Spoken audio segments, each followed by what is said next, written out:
Good morning, my young friends, and happy Monday. Today is Monday, March the 30th, and today we are going to continue our discussion of electricity with a rule or a law, which is today known as Coulombs Law. It was first uh, discerned by a guy by the name of Joe Coulomb, who, by the way, is the same person who the unit of charge is named after. Um, and so you can see that he obviously was a very important person in the development and the study of electricity over the course of the last 200 years or so. In any event, Coulomb's law relates to the electric force that exists between two charged particles. We already talked about the idea that if you've got two positive positively charged particles, they'll they'll repel each other. Two negatively charged particles will also repel each other. But a positive and a negative will have a force of attraction between them. We can actually discern this not only using the particles themselves, but also the math, and we'll get to that in a little while. Okay, so how does Coulomb's law actually work? Well, it turns out that it's exceptionally similar. Matter of fact, almost exactly the same in terms of its mathematics to Newton's law of universal gravitation. If you remember that one, that's the long formula of the force of gravity equals the big G times the masses of the two particles, all divided by the distance between them. And the same thing is true with Coulomb's law. The only difference is obviously the constant is different, but instead of using mass, we're going to use charge, and the distance is the same as well. So Coulomb's law essentially is based on the idea that the force of attraction between two charged particles is a measurable quantity. The formula is written here. Now, if we were in school, I would be on the board and I would draw the graphs representing the magnitude of charge versus force and the distance between the two charges versus force. The charge graph would be a direct proportion, all right? An x and y axis with a line going from 0 through 1, 1, 2, 2, 3, 3, and so on. The formula, or the graph rather, that represented the force versus the displacement graph would be an inverse square rule, which is a curve that goes down and this way. Of course, it's backwards in the recording. I don't know how to, but it's an inverse square rule. Now, the constant K is called Coulomb's constant, and it is equal to 8.99 times 10 to the ninth Newton meters squared per Coulomb squared. Two things that I want you to know about this. It's a universal constant, so it's true for any charged particles.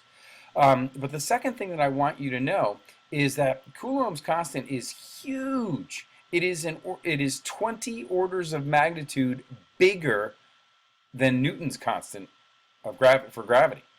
Therefore, the electric charge force is 20 orders of magnitude bigger than the force of gravity. That's outstanding. It's exceptional. It's crazy. All right? Very strong force. Gravity is an exceptionally weak force compared to the electric force. The other thing that I want you to notice is that if you're dealing with two charged particles, if they have the same charges, Q times Q will multiply to give you a positive, right? So a positive force is actually a force of repulsion, all right? Because two objects that have the same charge, positive or negative, will repel one another, okay? On the other hand, if the value of the force comes out to be a negative number, that means that one of the charges is positive and one of the charges is negative, and they will attract one another. Now, this slide is a hyperlink to a YouTube video on Coulomb's law. You should either pause the video now and download the PowerPoint that I've attached to topics page March 31, or you can go back and watch this video later. But it's a Paul Anderson video explaining Coulomb's law, and he does a far better job with his animations and that sort of thing than I do. I do think it's definitely worth your time to spend a little time doing it. What I'm going to concentrate on then is an example of how to use this. So example number one in this particular case. So essentially what we're going to do is we're going to have two charged particles that are a certain distance apart, and we're going to use the idea of Coulomb's law in order to figure out the force that exists between these two charged particles. So example one says, what is the force between 2 point charges that each have a charge of negative 0.0030 coulombs and are separated by 100 meters? All right, that's a fairly large distance. Okay, so how do we approach this? Well, again, as always, we start out by making ourselves a laundry list. The question was, what is the force between 2 point charges? And so the first thing, well, thank you, Jesus. The first thing that's going to pop up on our screen here is force is equal to a big fat question mark, and that might be hidden right behind my big fat mug here. I don't know if I can move the. Can I move this?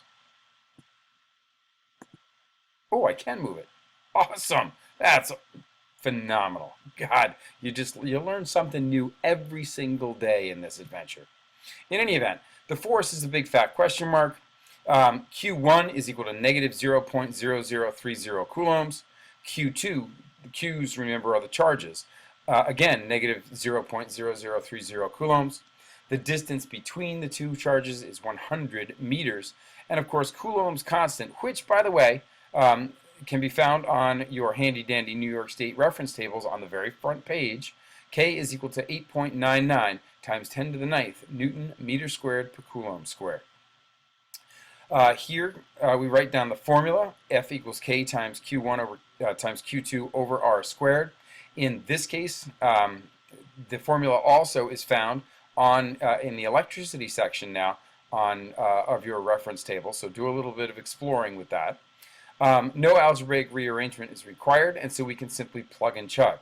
I've not included the units here because there's just not enough room on the slide to write all those units out. But 8.99 times 10 to the 9th times negative 0.0030 coulombs times negative 0.0030 coulombs divided by 100, and this should say 100 meters squared, will give you a force of 8.09 newtons.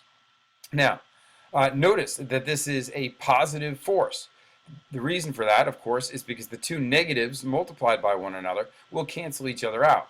And therefore, we end up with a positive force, which is a force of repulsion. You probably already knew that because if you looked at the laundry list, both of the point charges have a negative charge. Okay. Now, also attached to today's topic, March 31st, is a homework sheet, and I would like you to attempt questions 1 and 2 on that homework sheet. And I will collect these hopefully on Wednesday, April 1st, when we get back to school. All right? So that's all I got for you today. Be sure to, when you're done with this video, be sure to open up the PowerPoint and click on the hyperlink to the Paul Anderson video on Coulomb's Law.